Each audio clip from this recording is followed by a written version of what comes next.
இந்த மாதத்துல மீண்டும் ஒரு உயிர் மீட்சி, மீண்டும் உற்சாகம், மீண்டும் ஒரு கற்றுக்காக ஒரு மறுபதிசை செய்து உங்களை நீங்கள் கற்றுக்குள்ளாக உறுதிப்படுத்திக் கொள்ளுங்கள், ஸ்திரப்படுத்திக் கொள்ளுங்கள். கற்றுக்களை ஆசீர்வதிப்பார். இன்றைக்கு காலையில் ஆண்டவர் மனதில் போட்டதான ஒரு வார்த்தை, நான் ஒரு அற்புதம் செய்ய போகிறேன். ஒரு அற்புதத்தை நீ எதிர்பார்க்க வேண்டும். அந்த அற்புதம் நிகழும் போது இப்பொழுது இருக்கிற நிலையிலே நீ இருப்பதில்லை. உனக்கு செய்ய போகிற அற்புதத்தை கண்டு உடைய மனநிலையில மகிழ்ச்சி, சமாதானம், நிம்மதி, நிலையான சந்தோஷம் நிச்சயமாகவே வரும். உன் சூழ்நிலையில உனக்கு எல்லாமே பாதகமாய் இருப்பது போல தெரிந்தது எல்லாமே உனக்கு சாதகமாக என்ன செய்வது மாறப்போகிறது. நான் செய்ய போகிற அந்த அற்புதம் நீ நினைத்திருக்கிற, நீ எதிர்பார்த்திருக்கிற தேவைகளை தாண்டி வழிந்தோடு பண்ணுகிற ஒரு ஆசீர்வாதத்தை நிச்சயமாக அது உனக்கு கொண்டு வரும். அல்லேலூயா சொல்லுவோமா? இது எனக்கு கொடுக்கப்பட்ட வார்த்தை அல்ல, என் திருச்சபைக்கு, என் சபை மக்களுக்கு, என்னுடைய விசுவாச பிள்ளைகளுக்கு கற்றுக் கொடுத்த ஒரு வாக்குத்தத்த வார்த்தை. அல்லேலூயா. இதை மனசுல வச்சு அப்படி தியானம் பண்ணிக்கொண்டே வரும்போது, இந்த பாடும்போது அந்த பாடலும் அந்த வார்த்தை உறுதிப்படுத்தது. அது செய்யுங்கள், செய்கிறவர் எங்க இருக்கிறாரா? எனக்கு அருகில் இருக்கிறாரு, எனக்கு உள்ள இருக்கிறாரு. ஆனா சில சமயத்துல அற்புதங்கள் நடக்கிற வரைக்கும் அலைக்கழிக்கப்படுவோம். அற்புதம் நடக்கிற வரைக்கும் பிசாசு நம்ம என்ன செய்வார்? அலைக்கழிப்பார். இன்றைக்கு கூட அவங்களுடைய வார்த்தைகளுக்கு நேராக நாம் கடந்து சொல்லலாம். லூக்கா 1ஆம் அதிகாரம், லூக்கா 1ஆம் அதிகாரம்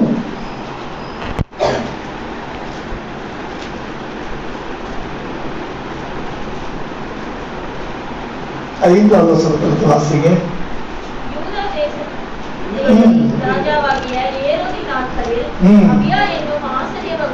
அபியா என்னும் ஆசாரிய வகுப்பில் ஆசாரியன் ஒருவன் இருந்தான். ஆரோனுடைய அவன் பேர் எலிசபெத். 2 பேர் எப்படி இருந்தாங்க வாசிச்சு பாருங்க. அடுத்தது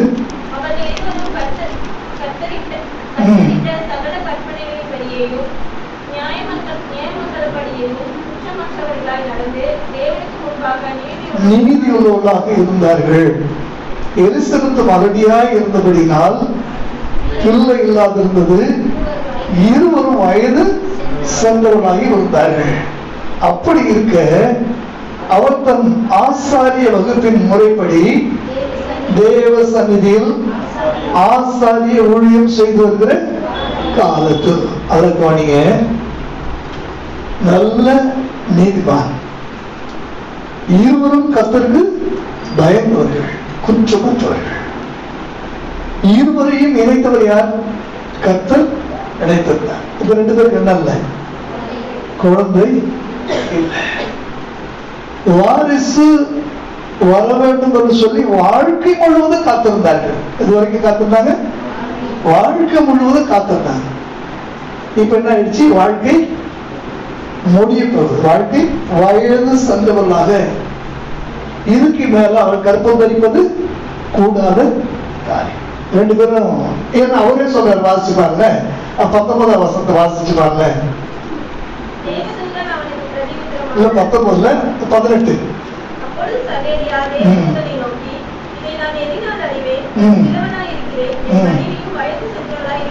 நல்ல கவனிய. அவரே சொல்றாரு, நம்ம சொன்னாதான் கொஞ்சம் அவருக்கு கஷ்டமா இருக்கும். அவரே சொல்றாரு, என்ன சொல்றாரு? நான் கிழவன், என் மனைவி கிழவி. நல்லா சொல்லுங்க, நான் கிழவன், மனைவி கிழவி. இதுக்கு மேல வாய்ப்பு இல்லை. அவ்வளவு சூழல் என்ன செஞ்சிருக்கிறாரா? முறைப்படி ஆசாரிய ஊழியம் செய்து. அந்த வார்த்தை கவனிங்க. முறைப்படி என்ன செய்யறாரா? ஆசாரிய. அதுல கவனிங்க. இன்னைக்கு நம்முடைய வாழ்க்கையில நமக்கு கிடைக்க வேண்டியது முறைப்படி கிடைக்காததுனால, நமக்கு வர வேண்டியது தகுந்த காலத்துல வராதபடினால நம்முடைய வாழ்க்கையில மன உளைச்சல், மன வேதனை, நிம்மதியற்றவர்களாய் கர்த்தருடைய காரியங்களிலே நாம் சற்று விலகி நிற்கிறோம். கர்த்தருடைய காரியங்களை சற்று விலகி இருக்கிறோம். கவனிச்சு பாருங்க. பின்வாங்கி போனவர்கள், ஜெபிக்க விரும்பாதவர்கள், ஆலயத்திற்கு வர விரும்பாதவர்கள், வேதத்தை வாசிக்க பிடிக்காதவர்கள், ஒரு காலத்துல இப்படி இருந்தவங்க தான் ஆண்டவரை ஆழமா நேசித்தவர்கள், ஆலயத்துக்கு மிக சரியா வருகிறவர்கள், வேதத்தை அவ்வளவு வாஞ்சியா கேட்டவங்க. ஆனா வாழ்க்கையில இப்படிப்பட்டதான சூழலில கடந்து போகும்போது ஏற்ற நேரத்தில் எனக்கு வர வேண்டியது எனக்கு இன்னும் வரல, எனக்கு கிடைக்க வேண்டியது இன்னும் எனக்கு கிடைக்கல, நான் இருக்க வேண்டிய இடம் வேற, என் தகுதி வேற, ஆனா நான் இன்னும் எப்படி இருக்கிறேன், நான் இன்னும் இப்படி இருக்கிறேன், என் வாழ்க்கையை முடிய போகிறது, என் வாழ்க்கை முழுவதும் நான் காத்திருந்தேன், என் வாழ்க்கையை நான் தொலைத்து விட்டு என்ன செய்யறேன், வாழ்க்கையுடைய முடிவின் விளிம்பிலே நின்று கொண்டிருக்கு, இனி நீங்க எனக்கு என்ன செஞ்சு என்ன ஆக போகிறது என்று சொல்லி விரக்தியில் தேவனை விட்டு விலகி தூரமாய் நிற்கிறதான ஒரு கூட்ட மக்கள் இருக்கிறாங்க. ஆனா இந்த சகரியா எலிசபெத் ரெண்டு பேரையும் கவனிங்க. தேவனை நம்பியதுல அவர்கள் நம்பிக்கையில வேணா தளர்ந்து போயிருக்கலாம், தேவனுடைய காரியங்களை என்ன செய்யல, தளர்ந்து போகல. கர்த்தருடைய ஊழியத்தை செய்கிறார்கள். கர்த்தருக்கு கொடுக்கிற காரியம், ஆலயத்துக்கு வருகிற காரியம், வேத வாசிப்பருடைய காரியம், ஜெப காரியம், தேவனுடைய அதாவது ஸ்பிரிச்சுவல் ஆவிக்குரிய உலகத்துல இன்னும் ஆர்வம் உள்ளவர்களாகத்தான் இருக்கிறார். இவனே போறான், எனக்கு சீட்டு வேண்டும், நான் ஆசாரிய ஊழியம் செய்வதற்கு எனக்கு என்ன வேணும், சீட்டு வேண்டும் என்று சொல்லி சீட்டு கேட்டு வாங்கி கொண்டு போய் தூபம் காட்டும்படி ஆலயத்துக்குள்ளே போகிறான். அல்லேலூயா சொல்லுவோமா? அல்லேலூயா. ஒன்று மாத்திரம் தெரிஞ்சுங்க, 18 வருஷமான ஆலயத்துக்கு போய் என்ன ஆட்சி, எனக்கு இன்னும் பூமியை தவிர நான் பரலோகத்தை பார்க்க எனக்கு என்ன செய்யல முடியலையே. தலை குனிஞ்சு 18 வருட கூலியா எவ்வளவு நிமிர முடியாத சூழ்நிலையில நான் இருக்கிறேனே, இன்னும் எனக்கு ஒரு அற்புதம் கூட நடக்கவில்லையே, நான் ஆலயத்துக்கு வந்து என்ன வரலாற்று என்னன்னு சொல்லி நம்ம என்ன செய்யலாம், வீட்டிலேயே இருந்திருக்கலாம். ஒரு மாத்திரம் தெரியும், என் தேவனுக்கு உரிய காரியங்கள்ல நான் சரியா இருப்பேன் என்றாவது ஒரு நாள் என் தேவனுடைய பார்வை என் மீது நிச்சயமாக பட்டுவிடும். என்றாவது ஒரு நாள் கருணையின் கரம் என்னை நிச்சயமாக தொட்டுவிடும். என்றாவது ஒரு நாள் அவர் என் உள்ளத்தினுடைய வாழ்க்கையை நிச்சயமாகவே நிறைவேற்றி விடுவார் என்ற ஒரு விசுவாசம் அந்த கூடியனுடைய உள்ளத்துல இருந்ததுனால்தான் அவன் 18 வருஷம் குனிஞ்சிட்டே போறார், குனிஞ்சிட்டே அதனால இல்லையா சொல்லுமா? அல்லேலூயா. எதுக்கு சொல்றேன், எனக்கு பிரியமான கர்த்தருடைய பிள்ளைகளை தீர்க்க தரிசன வார்த்தையை எடுத்துக்கொள்ளுங்க. ஒரு அற்புதத்தை ஆண்டவர் உங்கள் வாழ்க்கையில செய்ய போகிறார். ஒரு அற்புதத்தை ஆண்டவர் உங்கள் வாழ்க்கையில செய்ய போகிறார். அந்த அற்புதம் நடைபெறும் என்பதை முதலாவது நீங்க கேள்வி கேட்காமல் விசுவாசிக்க கற்றுக்கொள்ளும். என்ன கேட்கக்கூடாது? கேள்வி கேட்காமல் விசுவாசிக்க கற்றுக்கொள்ளும். சந்தேகமே இல்லாமல் நீ எவ்வளவு வயது சந்தேகப்படாமல் விசுவாசித்தால் ஒன்னும் பெரிய மலையே இல்லை, ஆண்டவரால செய்ய முடியாத புரட்ட முடியாத மலை எதுவுமே இல்லை. அல்லேலூயா சொல்லுமா? அல்லேலூயா. தலைக்கிழ காரியங்களை மாற்றுகிறவன் அவருடைய ஆண்டவர். அல்லேலூயா. அதனால கேள்வி மட்டும் செய்யாதீங்க, கேட்காதீங்க. காத்திருக்கிற காலம் நீங்கள் இலைப்படுகிற காரியமா இருக்கலாம், காலமாக இருக்கலாம். ஆனாலும் தேவனோட அற்புதத்தை நிகழ்த்தும் போது நீங்கள் எழும்பி நீங்கள் குதிக்கிறதான ஒரு மகிழ்ச்சியை, அற்புதத்தை ஆண்டவர் உங்களுடைய வாழ்க்கையில் நிச்சயமாக செய்ய போகிறார். அல்லேலூயா. பிறகு வாசித்து பாருங்க, 1வது அதிகாரத்துல 1 நாட்டுப்படி ஆலயத்துக்குள்ள என்ன செய்யறா, பிரவேசிக்கிறா. 10வது வசனம் வாசிங்க. தூபம் காட்டுகிற வேலையிலே ஜனங்கள் எல்லாரும் வெளியே கூட்டமாய் ஜெபம் பண்ணி கொண்டிருந்தார்கள். வெளியே கூட்டமாய் ஜெபம் பண்ணி கொண்டிருந்தாங்க. அதை தெரிஞ்சுங்க, இவன் ஒன்றும் பிரதான ஆசாரியெல்லாம் கிடையாது. ஆசரிப்பு கூடாரத்துல பரிசுத்த ஸ்தலத்துக்கு என்ன செய்யறா, போறா. பரிசுத்த ஸ்தலத்துல என்ன இருக்கும் சொல்லுங்க? சபத தப்ப மேஜை, குத்துவதற்கு தூப பீடம், அவ்வளவுதான் இருக்கும். இவன் என்ன செய்யறா, தூப பீடத்துக்கு முன்னாடி நின்று என்ன செய்யறா, தூபம் காட்டிக் கொண்டிருக்கிறார். அங்கு தூபம் காட்டிக் கொண்டிருக்கும் போது கர்த்தருடைய தூதன் வருகிறார். வாசிச்சு பாருங்க அந்த பகுதியை. கர்த்தருடைய தூதன் வந்து என்ன சொல்றாரு, அப்பொழுது கர்த்தருடைய தூதன் ஒருவன் தூபபீடத்தின் வலது பக்கத்திலே நின்றவனுக்கு தரிசனமானான். தரிசனம்னா என்ன? தரிசனம்னா கண்ணை மூடிட்டு பாக்குறதா, கண்ணத்தை வந்துட்டு பாக்குறதா? நல்லா சரியா சொல்லுங்க. ஆமா, நான் கண்ணை மூடிட்டு நான் இங்க இருக்கிற செல்வத்தை பார்த்தா அதுக்கு பேர் சொப்பனம். கண்ணை திறந்துட்டு பார்த்தா இதுக்கு பேர் என்னது? தரிசனம். என்னால் என்ன செய்ய முடியும்? தொட முடியும். ஏன்னா தூதர் பக்கத்துல வந்து என்ன செய்யறார்? என்ன பேசுறார்? நேரடியா தூதர் வந்துட்டார். சொல்லுங்க, வாசிங்க.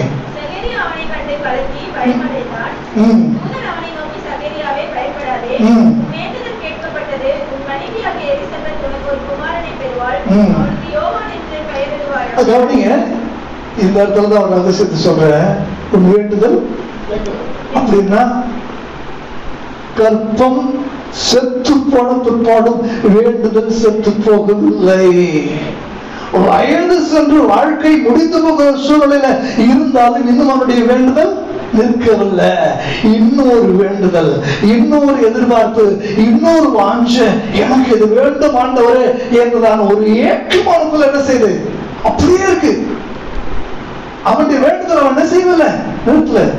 யாராவது வெளியில கேட்டா எப்படி தெரியல, உனக்கு என்ன வயசாகுது, இப்ப போயிட்டு உனக்கு இந்த வேண்டுதல் அவசியமா?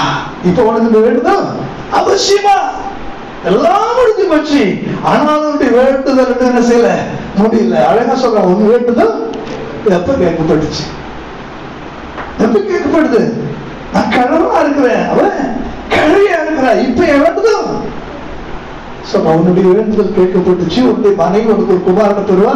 அவளுக்கு என்ன செய்? என்ன செஞ்சிருக்கணும்? அடுத்த செகண்ட் ரொம்ப சந்தோஷம். யாரு? சாதாரண விசுவாசி கிடையாது. இவன் தேவனுடைய ஊழியம் செய்கிறார், ஒரு ஊழியக்காரன்.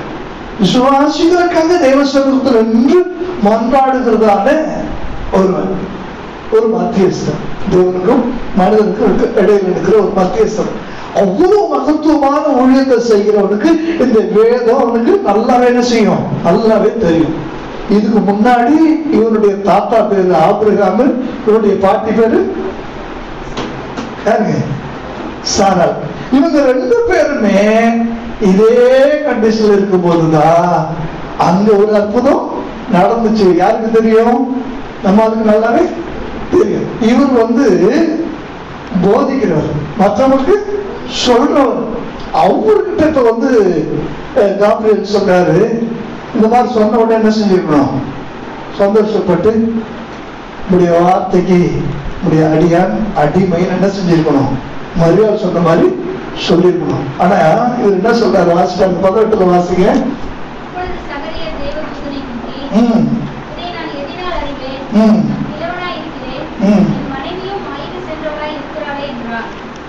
இங்கதாங்க பெரிய ஒரு, நீங்க ஆண்டவர் உங்களுக்கு அற்புதம் செய்ய ஆயத்தமாகி அற்புதத்தை ரெடி பண்ணி வச்சுட்டு ஒரு தூதனை அனுப்பி உனக்கு ஒரு அற்புதம் நடக்க போகிறது, உனக்காக ஒரு காரியத்தை நீ விரும்புகிறதை விடவோ, நீ நினைக்கிறதை விடவோ, நீ எதிர்பார்த்ததை விடவோ, நீ வேண்டிக் கொண்டதை விடவோ சிறப்பாக நான் ஒன்றை செய்ய போகிறேன் என்று சொல்லி ஒரு தூதனை அனுப்பி சொல்லியும், ஒரு தூதனை அனுப்பி சொல்லியும் விசுவாசிக்க முடியாத இதயங்கள் இருக்கும்போது எப்படி கொஞ்சம் யோசிப்பாங்க. என்ன கேட்கலாம், இதை நான் எதுனால இப்ப நான் வந்துட்டேன், அதனால உனக்கு தெரியாதா? ஏன் கடந்த காலத்துல ஒரு அற்புதம் நடந்திருக்குது உன் தாத்தா பாட்டிக்கு, அதனால உனக்கு தெரியாதா? ஏன் நீ ஆச்சரிப்பு கூடாரத்துல தூப காட்டி கொண்டிருக்கிறே, இங்கே தேவனுடைய பிரசன்னம் நிறைந்திருக்கிறதே, உன் இதயத்தை அறிந்த தேவன் என்னை அனுப்பி உன்னோடு பேசுகிறாரே, இதனால உனக்கு தெரியாதா? இன்னும் எதனால உனக்கு தெரியணும்? இன்னும் எதனால தெரியும்? யோசிச்சு பாருங்க.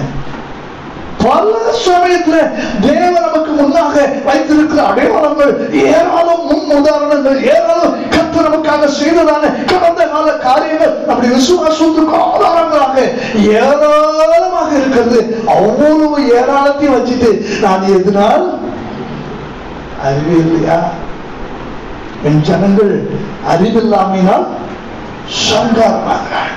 இன்னும் இன்னும் எதனால் அறிவேன்? எதனால் அறிவேன்? அந்த ஜனங்கள் காதார கேட்கிறாங்க, ஆனா எனக்கு செவி கொடுக்கல. கண்ணால பாக்குறாங்க, நான் விசுவாசிக்கல.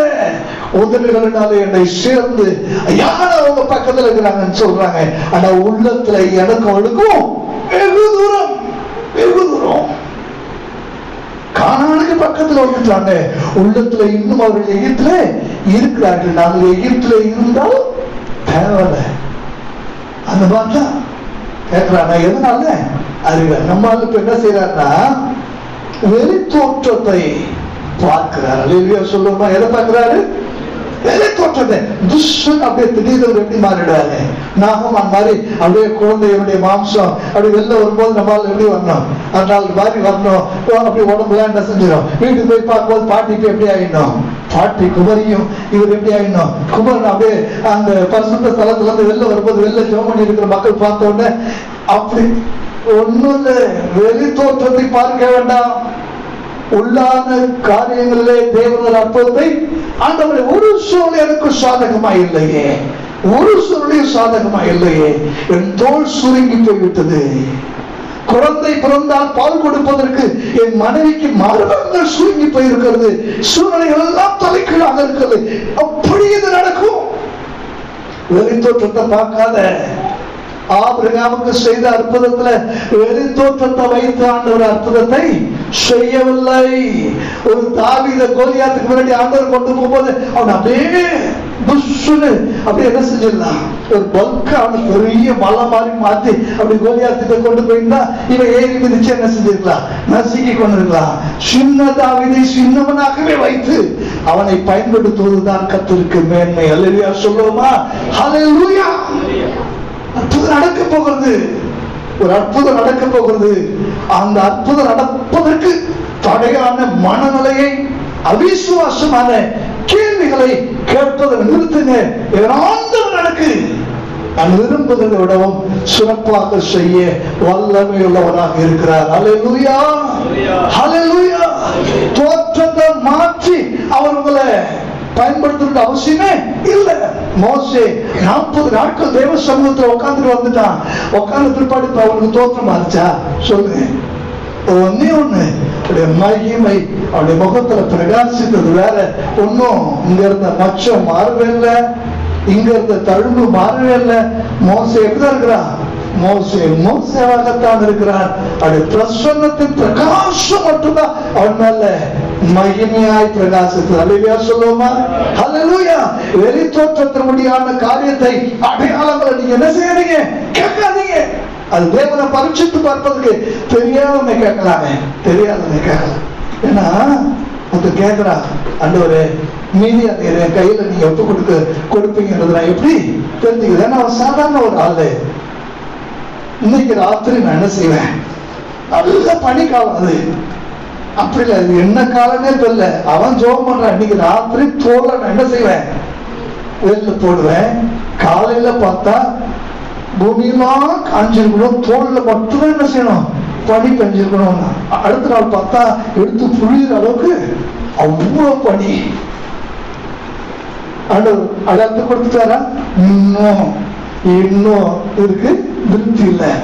திரும்ப சொல்றான், இன்னைக்கு ராத்திரி நான் திரும்பவும் தோல் போடுவேன். இப்ப தோல்லாம் பனி பெஞ்சிருக்கணும், இந்த தோல் எடுத்துக்கணும், நிறைய காஞ்சி போயிருக்கணும். அதையும் செஞ்சாரா? அதையும் செஞ்சேன். அறியாதவர்களுக்கு தேவன் அநேக அடையாளங்களை கொடுப்பார். அறிந்த உனக்கோ நீ ஏற்கனவே பார்த்த அநேக அடையாளங்கள் இருக்கும்போது இன்னும் ஒன்று என்று சொல்லி தேவ சமூகத்தில் கேட்டு அவரை பரீட்சை பாராதிருப்பாயாக. அல்லேலூயா. அப்படிங்க. இப்ப என்னாச்சு? அடுத்த வசனத்தை வாசிச்சு பாருங்க. எதனால அறிவுன்னு கேட்ட உடனே 20 வசனத்தை வாசிங்க. 19, 20 வாசிங்க. தேவ தூதன் அவனுக்கு பிரதியுத்தரமாக, நான் தேவ சன்னிதானத்தில் இருக்கிற காபிரியேல்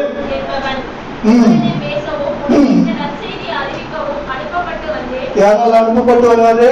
தேவ சந்நிதியில தேவன் என்ன செய்யறார்? நீ போன்னு சொல்லி அனுப்பி இருக்கிறார். என்ன பார்த்துட்டு என் பேரே நான் என்ன செஞ்சுட்டேன்? ரெஃபரன்ஸுக்கு சொல்லிட்டேன். நான் தான் காபிரியேல். அனுப்புறது யாரு? தேவன். இவ்வளவு தெரிஞ்சும் இன்னும் இதனால்தான் அறிஞர்னு சொல்லி கேட்டல்ல. வாசிங்க. தகுந்த காலத்துல நிறைவேற போகிற என் வார்த்தைகளை நீ விசுவாசியாதபடினாலே இவைகள் சம்பவிக்கும் நாள் மட்டும் பேசக்கூடாது. பேச பிடிங்கிட்ட அதை பிடிக்கிட்டாரு, பீஸை பிடிக்கிட்டார். என்கிட்டயே இந்த ஆள் பேசுறது என்னால் என்ன செய்ய முடியல, ஜீரணிக்க முடியல. இவன் வெளியில போயிட்டு ஏதாவது பேசினான்னா நடக்கிறதும் நடக்காது. நீங்க கொஞ்சம் யோசிச்சு பாருங்க, இந்த வயசுல வெளில வந்து இப்படி ஏதாவது பேசிட்டு எனக்கு ஆண்டவர் குமாரனை கொடுக்க போறாரு, என் மனைவி கர்ப்பவதியா போறான்னு இவன் பாக்குறவங்க எல்லாம் சொல்லி சொன்னா விமர்சனமே என்ன செஞ்சிருக்கோம், வேண்டவே வேணாம், ஐயோ வேணாம் ஆண்டவரே இவ்வளவு பேசி அந்த தலைப்படி இந்த மாதிரி பண்றாங்க, இப்படி ஒரு அற்புதமே எனக்கு வேணான்னு சொல்ற நிலைமையில என்ன ஆயிடும் ஆயிருக்கும். இப்ப யாரு கூடமே என்ன செய்ய முடியாது, யாரு கூடவே பேச முடியாது. ஏன்னா அடுத்த வருஷத்தை வாசி பண்ண வெளில வரும்போது நம்ம என்ன பண்றாங்க, 22 வாசிங்க. வெளியே வந்தபோது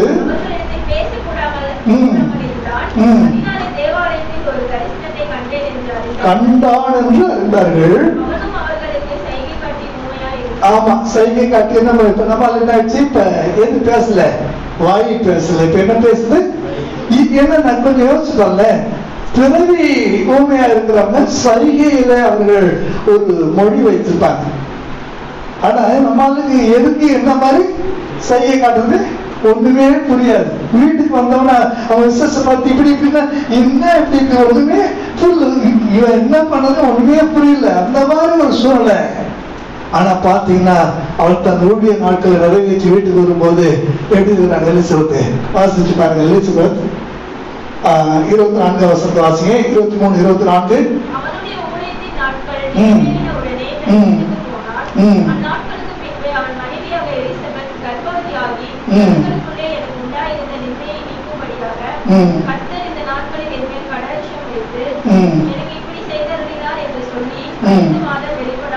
ஐந்து மாதம் வெளிப்படாதிருந்தா. நீங்க இவ கர்ப்பவதி ஆயிட்டா, இது வரைக்கும் ஏதாவது காலில் பால் வாங்குறதுக்கு, வாசல் பெருக்கிறதுக்கு, அங்கங்க தோட்டம் துறவுன்னு எங்கேயாவது போயிட்டு இருந்தா, இப்ப இந்த அம்மா வந்து இப்ப இத போய் எப்படின்னா சொல்ல முடியும், யாருக்கிட்ட சொல்றது, பாக்குறவங்க என்ன எப்படி சிரிப்பாங்க அப்படின்னு சொல்லி இந்த அம்மா ஒண்ணுமே பண்ணல.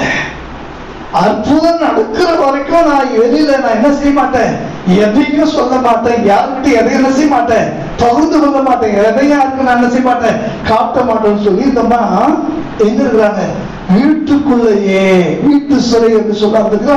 அந்த மாதிரி தன்னை தானே ஒரு சிறைப்படுத்திக் கொண்டா. இப்ப இவளை எங்க கொண்டு வரணும், வெளியில கொண்டு வரணும்.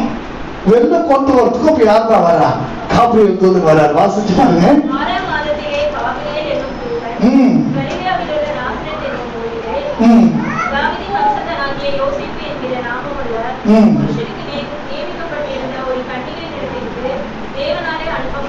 தேவனாலே அனுப்பப்பட்டான். அங்கேயும் யாரால அனுப்பப்பட்டான், இங்கேயும் அனுப்பப்பட்டான். இப்ப நீங்க கவனி, அவன் என்ன சொல்றான் தெரியுமா, வாசிப்பாரு 36வது வசனத்தை வாசிங்க.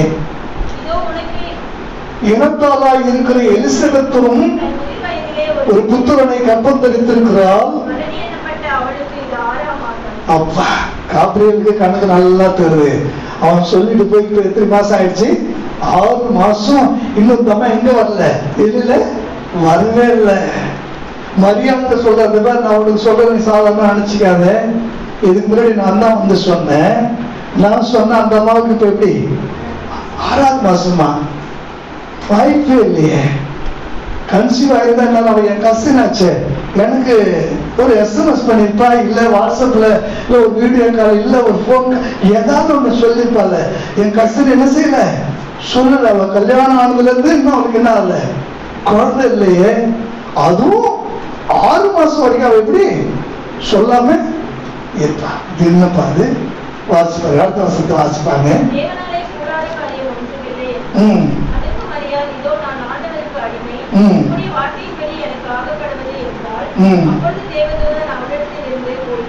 தேவதூதனை கேட்டுக்கலாம், ஐயா 6 மாசம் சொல்றீங்க, எப்படி இது சாத்தியம்?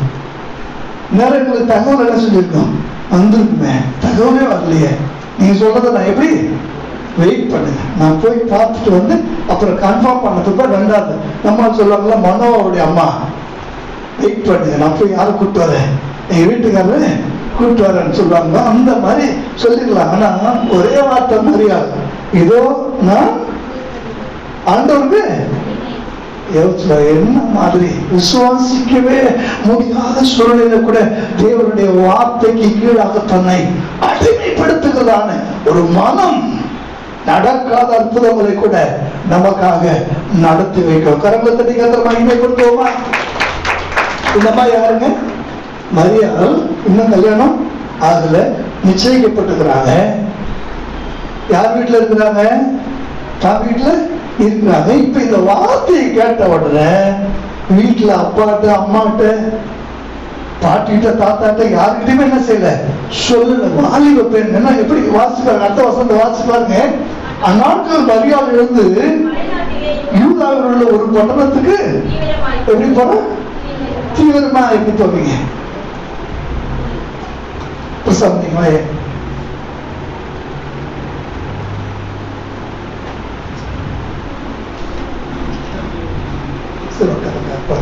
நான் கூப்பிட்டு 1/2 மணி நேரம் கழிச்சு நம்ம அப்படியே என்ன செய்யறாங்க, ஒரு இடையில உள்ள படிச்ச ஆம்புலன்ஸ் ஏன் பேர் வச்சிருக்காங்க, அதுக்கு பொம்புலன்ஸ் வைக்கணும், ஏன்னா அது சிவி சிங்காச்சு வரத்துக்குள்ள கடற்காரன் என்ன செஞ்சிடும், முடிஞ்சிடும் அப்படின்னு. அந்த மாதிரி அடுத்த செகண்ட் என்ன செய்யணும், அவங்களுக்கு தீவிரமானது பாஞ்சு ஓடுது.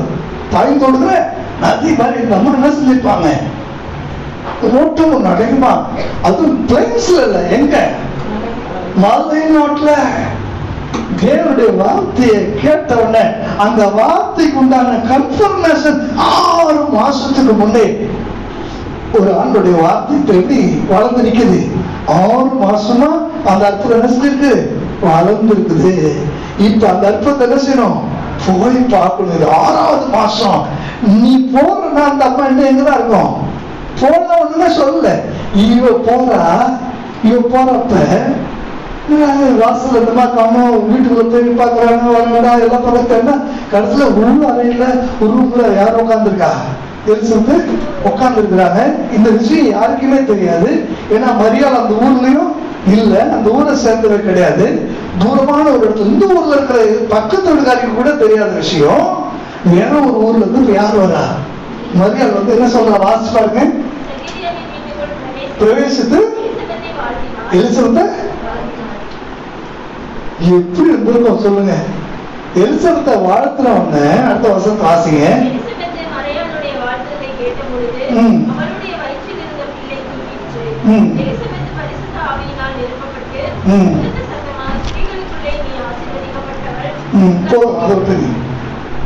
இந்த அம்மா வாழ்த்துன உடனே இவ அதிர்ச்சியில உறைஞ்சிருக்கிறா.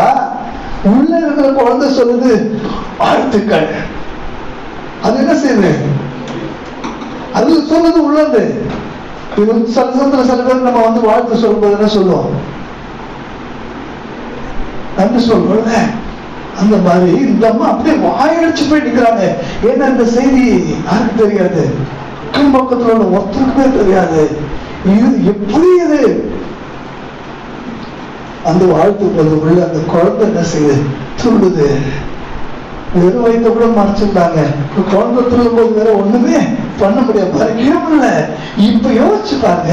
இப்ப இன்னொரு பெரிய விஷயம் என்னன்னா, இந்த எலிசபெத்து சொல்றா ஆவியில நிறைந்து வந்திருக்குது யாரு, என் ஆண்டுடைய சொன்னது யாரு, இந்த அம்மாவுக்கு.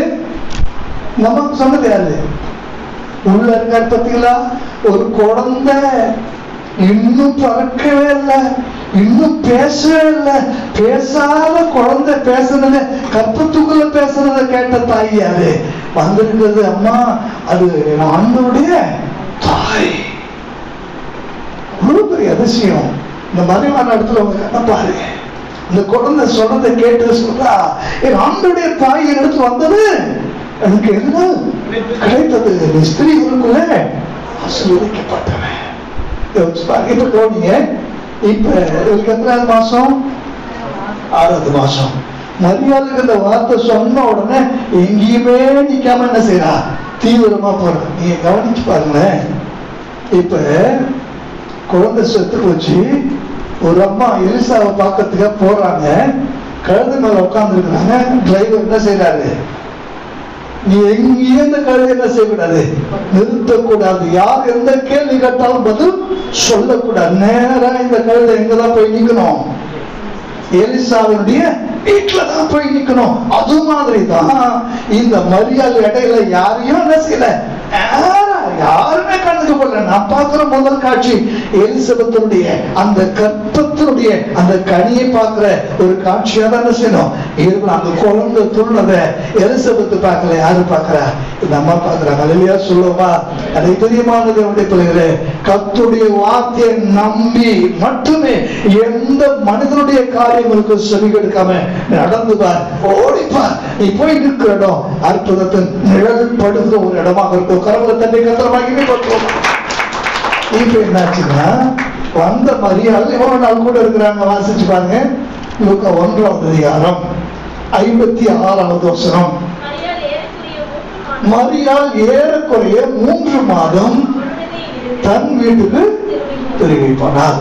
சரி, மரியாள் போகும்போது எலிசபெத்துக்கு எத்தனை மாசம்? 6 மாசம். மரியாள் திரும்பி ரிட்டர்ன் போகும்போது எத்தனை மாசம் எலிசபெத்துக்கு? 9 மாசம். ஒரு ஆண் குழந்தை பிறக்கிறதுக்கு எத்தனை மாசம்? 9 மாசம். குழந்தை பிறக்கிறதுக்கு இன்னும் 1 or 2 days இருந்திருக்கலாம். இருக்கக்கூடாதா? இல்ல. உடனே என்ன செய்யறா? புறப்பட்டு போறா. ஆக பிறந்த குழந்தைய மரியாள் தன் கண்களால் என்ன செய்யல, பார்க்கல.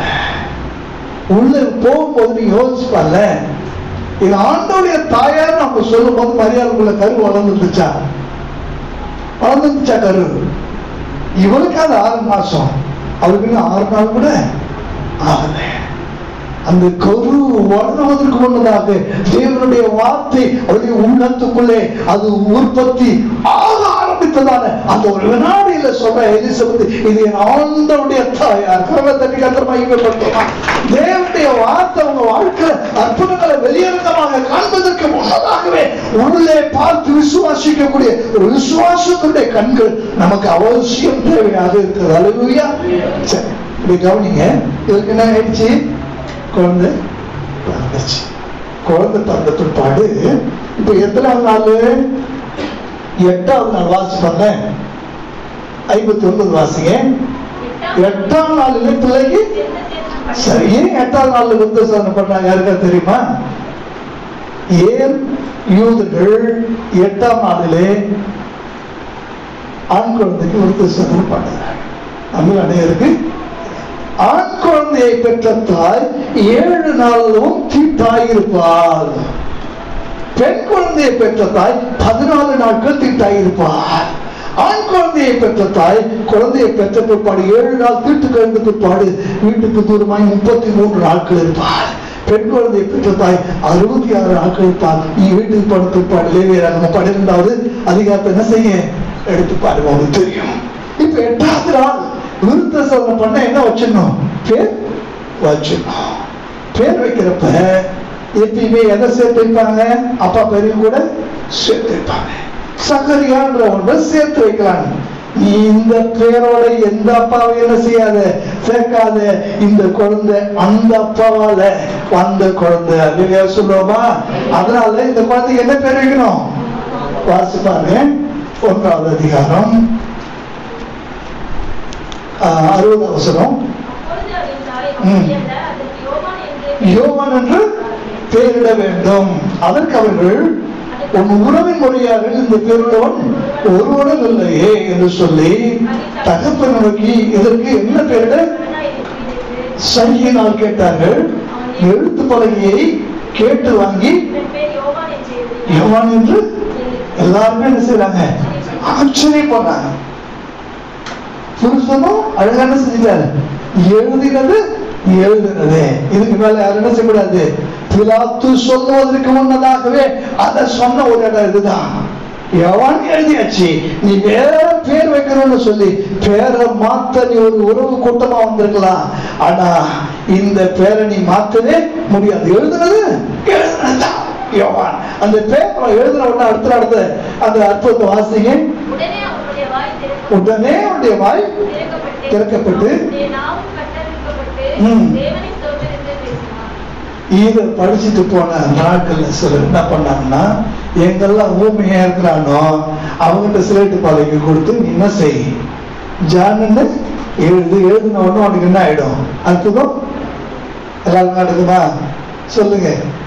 எல்லாருக்கும் அடுக்காது. நீ 100 முறை நீ இப்படியே என்ன செய், நீ அல்லேலூயான்னு 1000 முறை எழுது, பிரைஸ் தி லார்ட்னு 1000 முறை எழுது. இப்படியே நீ எழுத உனக்கு என்ன செய்யும்? அது அல்ல, எழுதுகிறதல்ல, உன் உள்ளத்தின் ஆழத்திலிருந்து உயிரோடு கலந்து உடைய சத்தத்துல வெளியே வந்து அந்த சத்தத்தை உன் காதுகளே திரும்ப கேட்டு அது உள்ளே போகும்போதுதான் எழுத்துக்கள் உயிரடைகிறது. அல்லேலூயா சொல்லுவா, அல்லேலூயா. இப்ப என்ன ஆயிடுச்சுன்னா, மரியாதை எங்க போறாங்க? ரிட்டன் மரியாதை எங்க போறாங்க? ரிட்டன் ஊருக்கு போறாங்க. வரும்போது எப்படி வர்றாங்க? வரும்போது நிச்சயிக்கப்பட்ட கன்னிகையாக வந்தாங்க. எலிசபெத் போகும்போது திரும்ப அவங்க வீட்டுக்கு போகும்போது கர்ப்பவதியாக எத்தனை மாசம்? 3 மாசம். இந்த அம்மா ஊருக்குள்ள போகும்போது அரசல் புரசல் அப்படியே அங்கே இங்கேயும் பார்த்துட்டு என்னமோ தெரியல, 3 மாசம் ஊர்ல இல்ல, எங்க போய் என்ன ஆச்சோ? கொஞ்சம் யோசிச்சு பாருங்க. தேவனுடைய வார்த்தையின்படி வாழ்கிறவர்களுக்கு வருகிற விமர்சனங்களை செலவல்ல, வெளியே சொல்ல முடியாத அளவுக்கு அவமானங்கள் சந்திக்கிறேன். சொல்ல 3 மாசம் எங்க போய் யாரோட வந்து என்ன பண்ணிட்டு வந்தாலும் தெரியல. எப்படி வந்துச்சா? 3 மாசம் அந்த செய்தி யாரோ ஒரு துரோகி மூலமா யாருக்கு போகுது? யோசிப்புக்கு போகுது. அநீதிமானா இருந்தபடினால இது பெருசுபடுத்த மனதில்லாம யோசிச்சு பாருங்க. அவங்க மாதிரி என்ன இருக்கும்? வெளியே கொண்டு வாருங்கள், அக்கினிச்சோலை 7 மடங்கு சூடாக்குங்கள், கண்களுக்கு முன்னதாக நான் அவளை சுட்டரிக்க வேண்டும் என்று சொல்லி யார கூட்டிருப்பான்? யூதா தாமார கூட்ட மாதிரி கூட்டிருப்பான். ஏதாவது பேசினானா? ஒண்ணுமே பேசல. நீதிமான் வேணாம், இந்த கல்யாணம் வேணாம், நான் தள்ளி அவமானப்படுத்துறேன், நிச்சயம் இருந்து போச்சுன்னு மட்டும் என்ன செஞ்சிருக்கேன் சொல்லிடுங்கன்னு சொல்லி அப்படி ஒரு சூழ்நிலை அது இருக்கும்போது இந்த இவன் உள்ளத்துல நினைச்ச இந்த நல்ல செய்தியை கூட அவங்க குடும்பத்தில் சொல்லுவதற்கு முன்னதாக அங்கேயும் தேவதூதன் வந்து நிற்கிறான். நீ மரியாதை சேர்த்து கொள்ள ஐயப்படாதே. மரியாதையில் உற்பத்தியாகி இருக்கிறது மனுஷனாலே அல்ல, அது தேவனாலே வந்த ஒன்று. மரியாதை பெற்றெடுக்க போகிறது மனுஷகுமாரனை அல்ல, அது தேவனாக இருந்ததான ஒரு அவரை மனுஷகுமாரனாக பெற்றெடுக்க போகிறார். பாவங்களை மன்னிக்க அதிகாரமுள்ள மனுஷகுமாரனாக அவரை பெற்றெடுக்க போகிறார். சொன்ன ஒன்னத்தை யோசிப்பு கேட்டார். யோசிப்பு சரி ஆயிட்டார். நான் இது தொடர்ந்து இந்த மாசம் முழுக்க உங்களுக்கு நான் என்ன செய்வேன், இந்த சப்ஜெக்ட் பேசுவேன். நான் டைம் நான் என்ன செய்வேன் பார்க்கிறேன். நீங்க கேட்க ஆசையா நான் தொடர்ந்து நான் என்ன செய்வேன் பேசுவேன். ஒரு அற்புதத்தை நீங்க கவனிங்க. ஒரு அற்புதத்தை பார்த்துட்டு போறா, அவ வாழ்க்கையில ஒரு அற்புதம் என்னன்னு செய்யல, நடந்து முடியல. ஆனா அற்புதம் நடந்து முடிகிற வரைக்கும் நம்ம பேசுறது அமைதியா. உடனே அவர் யோசிப்பு கால் அனுப்பி நான் நல்லவன், காபிரியல் தான் வந்து இப்படி சொன்னாரு, சொன்ன உடனே நான் இப்படி ஆயிட்டேன், எந்த தன்னலை விளக்கமும் வாய திறக்கவே இல்லை. நீ என்ன வேணாலும் நினைச்சிட்டு போ, என்ன வேணாலும் நினைச்சிட்டு போ, என்னை தள்ளி விடலாம், இல்ல யாருக்கிட்டையாவது என்னை பத்தி தப்பா சொல்லி விடலாம், என்ன வேணாலும் நினைச்சிட்டு போ, அதை பத்தி எனக்கு கவலை இல்லை. நான் ஆண்டோடைய வார்த்தைக்கு அடிமை. அல்லேலூயா சொல்லுவோமா? ஆண்டோடைய வார்த்தைக்கு நீ அடிமையா இருக்கிற வரைக்கும் உலகம் என்ன பேசுறாலும் நீ கவலைப்பட வேண்டிய அவசியமே இல்லை. அல்லேலூயா. அமைதியா இருக்கா. இந்த இடத்துல யோவான் பேர் என்ன செஞ்சிச்சு வச்சாச்சு. இந்த அற்புதத்தை அடுத்தது பாத்தீங்கன்னா இப்பதான் எல்லாரும் பேசுறாங்க. வாசிச்சு பாருங்க 1ஆவது அதிகாரம் 58வது வசனத்தை வாசிங்க. 1:58. அயலகத்தாரும் கேள்விப்பட்டு இவங்க ஏதாவது நோட்டீஸ் அடிச்சு அனுப்புனாங்களா, ஏதாவது எஸ்எம்எஸ் பண்ணாங்களா? இவங்க ஒண்ணுமே சொல்லல. நடந்த அற்புதத்தை பார்த்து இவங்க பேசல, அற்புதம் பேசுவது. யார் பேசுறா சொல்லுங்க? அற்புதம் பேசுகிறது. கர்த்தருடைய வாழ்க்கையில செய்ய போகிறதான அற்புதம் உன்னை பேசும். அற்புதம் நீ பேச மாட்ட, அற்புதம் உன்னை என்ன செய்யும்? பேசும். ஒரு உதாரணத்தை சொல்றேன். அது ஒரு திருமண வீடு. காணவர் இன்னும் இயேசு மேசியா என்றோ தேவனுடைய குமாரன் என்றோ ஒருவருக்கு கூட தெரியாத ஒரு இடம். அந்த இடத்துல ஒரு பிரச்சனை, திராட்சரசம் இல்லை. இப்ப அவரே டைரக்டா வேலைக்காரரை கூப்பிட்டு இதுல தண்ணி நிரப்புனா நிரப்பிருப்பானுங்களா? சொல்லுங்க. நிரப்பிருக்க மாட்டாங்க. ஏன்? அவர் யாருன்னு வேலைக்காரங்களுக்கு ஒரு அத்தாரிட்டி பர்சன் சொன்னாதான் என்ன செய்ய முடியும்? கேட்க முடியும். சொல்றவங்க எல்லாரும் சொல்றது எல்லாரும் என்ன செய்ய முடியாது? கேட்க முடியாது. நம்முடைய வாழ்க்கையில இன்னும் அற்புதம் நடக்காததுனால வேலைக்காரன் கூட நம்ம பேச்ச நீங்க என்ன செய்ய மாட்டேன்றா, கேட்க மாட்டேன்றா. யாருமே நம்ம மதிக்க மாட்டேன்றாங்க. யாருமே நம்மை உயர்த்துவோம், மேன்மைப்படுத்துவோம், நம்மை கனப்படுத்துவோம் இல்லை. ஒரு அற்புதம் நடக்காததுனால இன்னும் விமர்சனங்கள், அவமானங்கள் வாழ்க்கையில தொடர்ந்து கொண்டே இருக்கலாம். எனக்கு அன்பான சகோதரனே, சகோதரியே, ஒன்றை மாத்திரம் ஞாபகத்தில் வைத்துக்கொள். நடக்க இருக்கிற அற்புதம் உன்னை மகிமைப்படுத்தும். நடக்க போகிற அற்புதம் உன்னை மேன்மைப்படுத்தும். நடக்க போகிற அற்புதம் நீ யார் என்பதை இந்த உலகத்துக்கு காண்பித்துக் கொடுக்கும். என்னாச்சுன்னா, மரியாதைக்கு மட்டும்தான் யாரு தெரியும்? இயேசுக்கு. அவர் உங்களுக்கு என்ன சொன்னாரு? செய்யுன்னு சொல்லிட்டு போயிட்டாங்க. வேலைக்காரங்களை தண்ணி ஊத்த சொல்லி சொன்னார். இப்ப தண்ணி ஊத்துற பிற்பாடு கொண்டு போய் கொடுக்கணும் சொன்னார். வேலைக்காரங்க கொண்டு போய் உள்ள என்ன செய்யறாங்க? கொடுக்குறாங்க. பந்தி பரிமாறப்படுது. இது எங்க இருந்து வந்துச்சுன்னு யாரு கேட்கிறாங்க? வேலைக்காரங்கள கேட்கறாங்க. ஐயா, அங்க இருந்து வந்துச்சு. எப்படி வந்துச்சு? எப்படி? அப்படி இப்படி பாத்தீங்கன்னா கடைசியில் அது எங்க வந்து நிக்குது? ஆதாம் பாவம் செய்து தேவனுடைய மகிமை இழந்த பிற்பாடு ஆண்டவர் ஆதாம் வந்து நிற்கிறார். ஆதாம் என்ன சொல்றாரு? ஸ்திரீ ஆனால் டக்குனு ஏவாள்கிட்ட வந்து நிற்கிறார். அவர் சொல்றா, சர்ப்பம் என்னை இப்ப எங்க வந்துட்டாரு? மூலம், ஆதி மூலம். இது வெறும் தண்ணீர். தண்ணீருக்கு நிறம் தந்தவர் யார்? இந்த தண்ணீருக்கு ருசி தந்தவர் யார்? இந்த திருமண வீட்டுல சரியான நேரத்துல இப்படி ஒரு அற்புதத்தை செய்தவர் யார் என்று சொல்லி அப்படியே அவங்க பிடிச்சு லிங்க் பிடிச்சிட்டு எங்க வந்துட்டாங்க? இங்கேதான் எழுதப்படுகிறது. அவர் முதலாவது அற்புதத்தை நீ வாசித்து பாருங்க. யோவான் 2வது அதிகாரம் அந்த வசனத்தை வாசிங்க. யோவான் 2வது அதிகாரம் 11வது வசனத்தை வாசிங்க. இவ்விதமாக இயேசு முதலாம்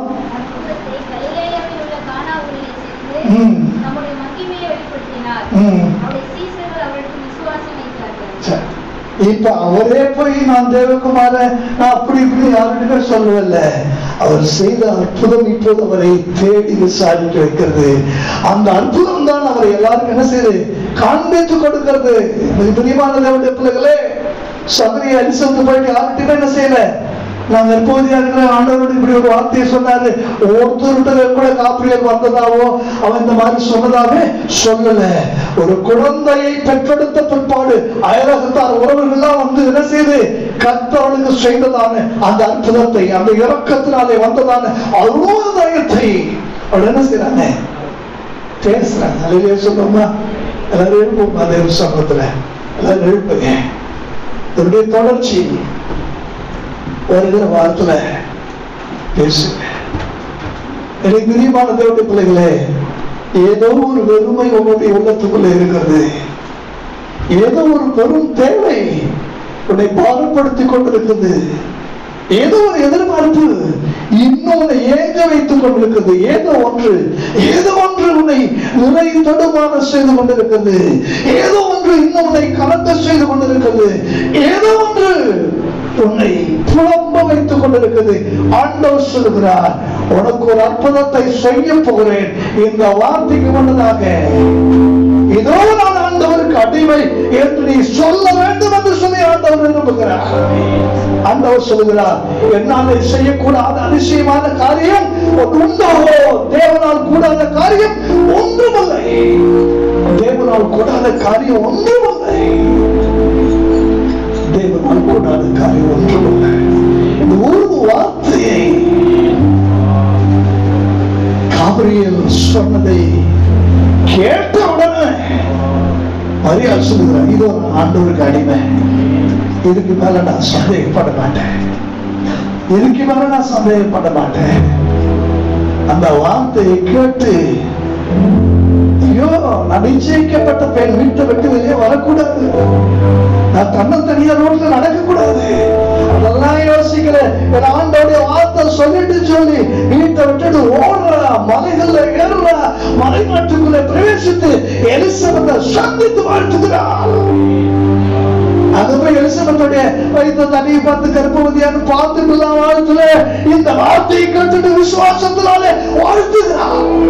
விசுவாசத்தினாலே வாழ்த்துகிறார். நாம் தரிசனத்தில் நடவாமல் விசுவாசத்தில் நடக்கிறபடினாலே ஆண்டவர் வார்த்தை உங்க தரிசனத்துக்கு நிச்சயமாய் வரும். கண்களுக்கு முன்னதாக நீங்கள் தொட்டு பார்க்கிற விதத்துல, சொந்தம் கொண்டாடுகிற விதத்துல, இது என்னுடையது என்று சொல்லிக் கொள்ளுகிற அளவுக்கு ஒரு அற்புதத்தை ஆண்டவர் நிச்சயமாய் உங்களுடைய வாழ்க்கையில செய்ய போகிறார். கவலை தட்டி ஆண்டவரே செய்ய போகிற அந்த அற்புதத்தை ஸ்தோத்திரம். அந்த அற்புதம் ஆவியாத்மா சரீரத்துல சுகம் பெற ஜீவனாக மாத்திரமல்ல, பொருளாதார உலகத்துல தேவையை சந்திக்கிற அற்புதமாக, சமாதானத்துக்குரிய அற்புதமாக, சௌக்கியத்துக்குரிய அற்புதமாக, சந்தோஷத்துக்குரிய அற்புதமாக, நிலையான நிம்மதிக்குரிய ஒரு அற்புதமாக ஒரு அற்புதத்தை ஆண்டவருக்கு செய்ய போகிறார். Thank you Jesus. Thank you Lord. ரெண்டு கரங்களை கட்டக்கூடாது உயர்த்தி ஆண்டவரே, நம்முடைய வார்த்தைக்கு அடிமை ஆண்டவரே, நம்முடைய வார்த்தைக்கு அடிமை ஆண்டவரே. Yes Lord.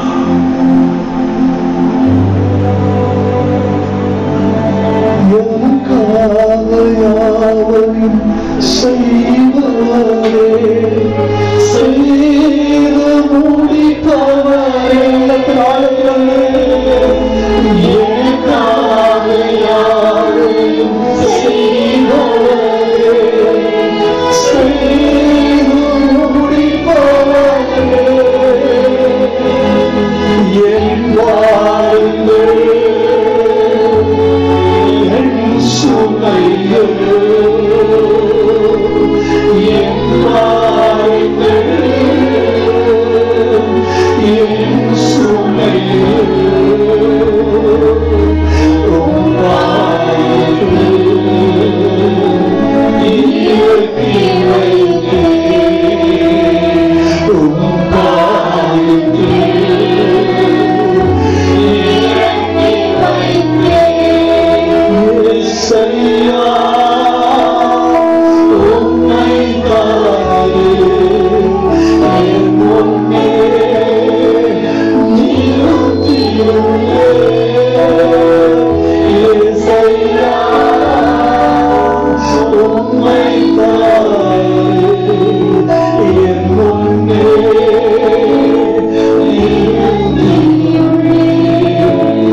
அற்புதத்துக்காக மீண்டும் ஒரு விஷயம்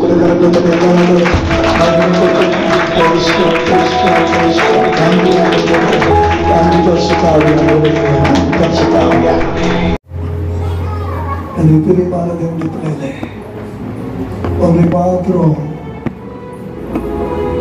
உள்ளத்தின் ஆழத்துல சத்தியத்தோடு இருச்சமான சொன்னதுல ஆண்டவரோட மாம்சத்தோடு மாம்சமாக ரத்தத்தோடு ரத்தமாக கலந்து உனக்குள்ளே இருக்கிறார். உலகத்தில் இருக்கிறவர்களையும் உனக்குள்ளே இருக்கிறவர் பெரியவர், பெரிய காரியங்களை செய்ய போகிறார். எண்ணி முடியாத விஷயங்களுடைய வாழ்க்கையில் அவர் செய்ய வல்லமை உள்ளவராக இருக்கிறார். செய்ய போகிறார், செய்ய போகிறார். திருவுருள பங்கெடுத்ததான கர்த்தருடைய பிள்ளைகளுக்காக நான் ஆண்டவருக்கு நன்றி சொல்றேன். அதுபோலவே இன்னும் நான் ஞானஸ்தானம் எடுக்கல.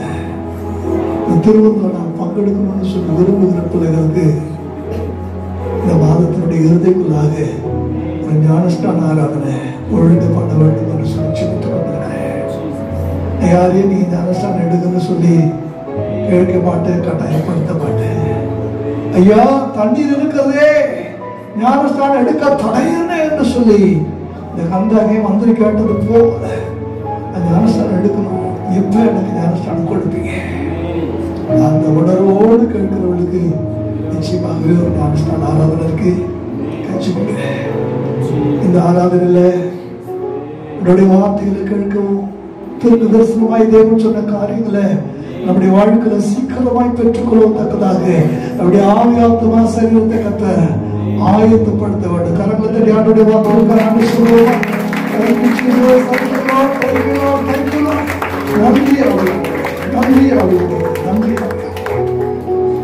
ஆண்டுடைய வார்த்தைகளுக்கு சொல்லி ராஜ்குமார் சொல்லுவேன். எங்களை நேசிக்கிறது தகப்பனே அப்பா, நல்ல ஒரு திருவிழா ஆராதனைக்காக நன்றி அப்பா. ஆண்டவரே தகப்பனே, நாங்கள் கேட்ட அந்த வார்த்தையின்படியே தகப்பனே, தேவனால் கூடாத காரியம் ஒன்றுமில்லை தகப்பனே அப்பா.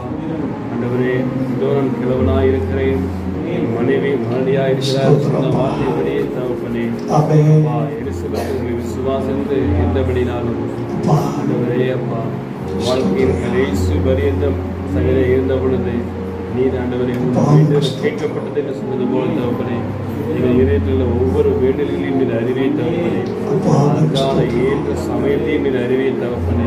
ஆண்டவரே அப்பா, அந்த வார்த்தை நிறைவேறத்தக்க நீர் எங்களுக்கு ஒரு அப்பா ஒரு இருதயத்தை தரும்படியாக ஜெபிக்கிறேன் தகப்பனே அப்பா.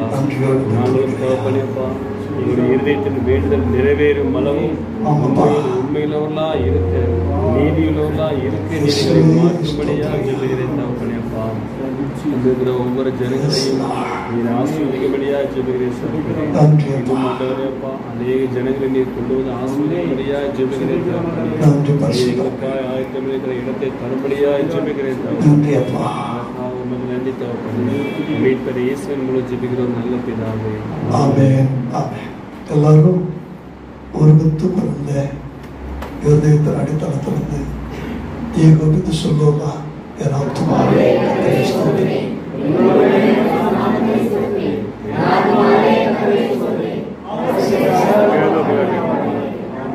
நம்முடைய கர்த்தராகிய இயேசு கிறிஸ்துவின் கிருபையும் பிதாவாகிய தேவனுடைய அன்பும் பரிசுத்த ஆவியாருடைய அந்யோன்ய ஐக்கியமும் இன்றைக்கும் நம் அனைவரோடு கூட இருப்பதாக.